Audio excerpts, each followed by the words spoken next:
Hello and good morning students. आज हम लोग बात करेंगे राइबोसोम्स के बारे में। राइबोसोम्स के बारे में हमेशा एक बात हमें याद रखनी है कि ये हेल्प करता है दूसरे सेल ऑर्गेनल्स के प्रॉपर फंक्शनिंग में।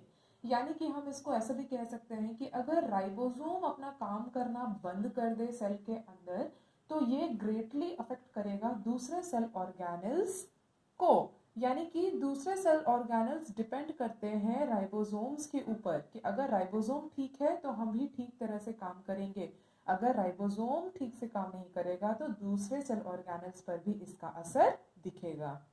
अब तक हमने बहुत सारे सेल ऑर्गेनल्स के बारे में पढ़ा है और एक चीज सब में कॉमन हमने ये देखी है कि सब में सेल मेम्ब्रेन सब में मेम्ब्रेन प्रेजेंट है। यानी कि सारे सेल ऑर्गेनल्स जितने भी अभी तक हमने देखे सारे मेम्ब्रेन बाउंड ऑर्गेनल्स हमने देखे हैं।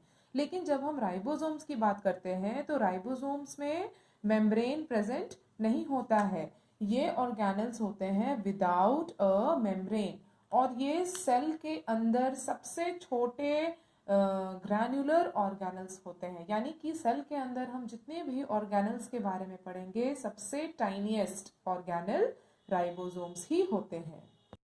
राइबोसोम्स होते हैं primary site of protein synthesis. यानी कि राइबोसोम के अंदर क्या होगा, प्रोटीन की सिंथेसिस होगी, प्रोटीन की मैन्युफैक्चरिंग होगी। और जहां तक हम राइबोसोम्स के लोकेशन की अगर हम बात करें सेल के अंदर तो ये फ्रीली साइटोप्लाज्म में रैंडमली डिस्ट्रीब्यूटेड होते हैं। ऐसा नहीं है कि इसको एक कोना दे दिया गया है सेल के अंदर कि इसको वहीं पे रहना, ऐसा नहीं है।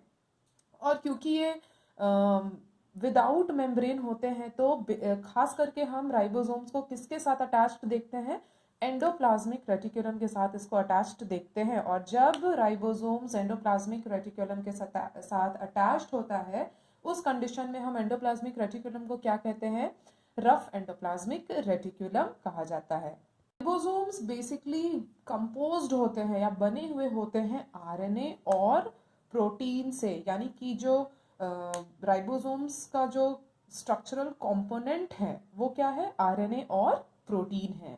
अब यहाँ पर हम लोग बात करते हैं सेडिमेंटेशन कोएफिशिएंट की। सेडिमेंटेशन कोएफिशिएंट क्या है, ये एक मेजर है। इसको हम लोग बेसिकली यूज करते हैं टाइनी पार्टिकल के साइज को एक्सप्रेस करने के लिए।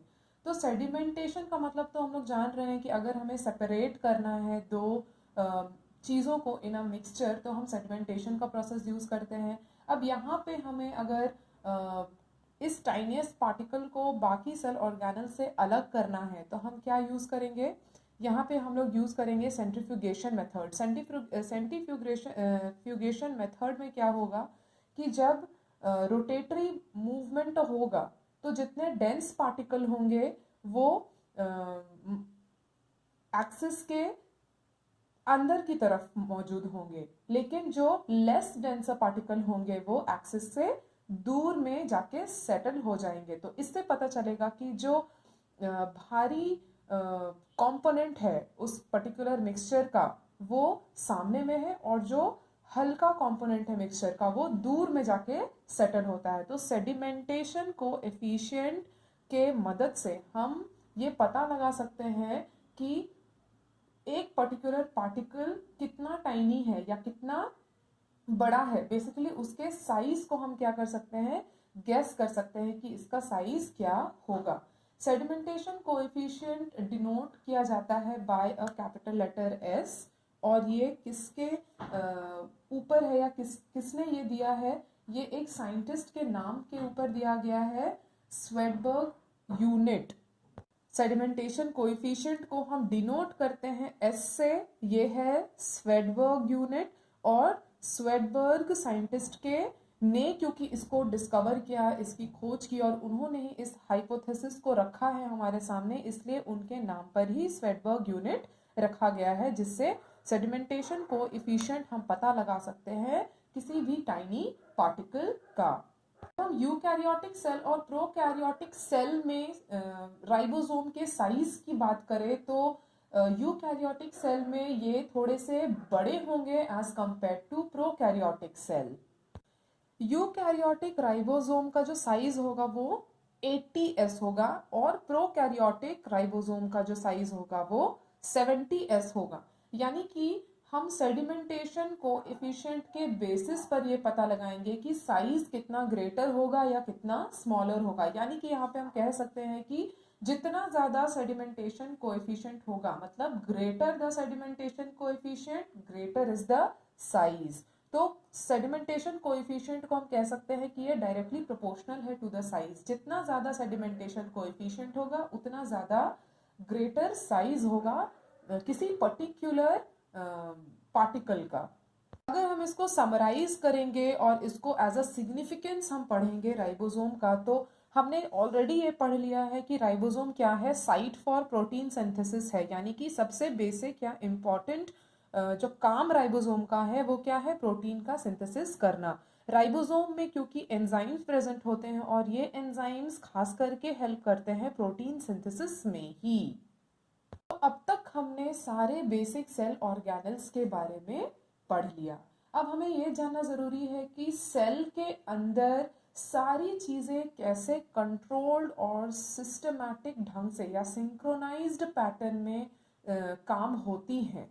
ये जानना हमारे लिए ज़रूरी है क्योंकि इतने सारे सेल ऑर्गेनल्स के बारे में हमने पढ़ा, सबके अलग अलग फंक्शंस के बारे में पढ़ा, लेकिन अगर हम ये नहीं जानेंगे कि सारे सेल ऑर्गेनल्स एक दूसरे के साथ कैसे कोऑर्डिनेट करते हैं, तब तक हम ये नहीं जान पाएंगे कि एंटायर पूरे सेल का फंक्शनिंग कैसे होगा।